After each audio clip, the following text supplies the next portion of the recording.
Noticed more people getting sick these days. New at 6, 12 News reporter Brock Wilson talks with doctors about what illnesses are going around right now and what you can do to make sure and stay healthy.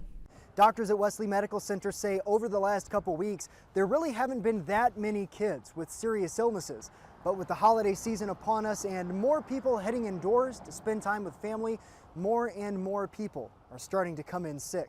We're seeing a lot of the stomach flu, the virus that causes vomiting, diarrhea type symptoms. Wesley pediatrician Dr. Stephanie Kuhlman says she's also seeing an uptick in RSV and other respiratory illnesses. With the cold weather, it forces more people indoors and not outside as much. Which means gatherings can become a problem. Anytime you have big, large groups gathered inside, you're certainly at risk, more at risk for passing along infections. Dr. Paul Turan is seeing more flu and coronavirus cases. We are seeing some kids that are admitted primarily for the COVID-19 virus and influenza, and we expect that those numbers to increase over the next couple of months. According to the CDC, flu cases are up 4.9% nationwide in the last week. However, right now, flu activity in Kansas is minimal, and doctors would like to keep it that way. Stay home when you're sick. That's probably one of the biggest things. Wash your hands,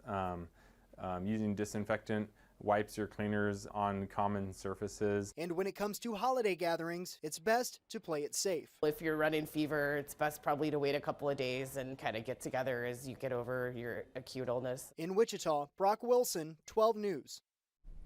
Doctors recommend getting your flu and COVID shots as soon as possible to avoid serious illness. Dr. Coleman says getting the flu shot does not guarantee you won't get affected, but it will likely make your symptoms less severe if you do get it.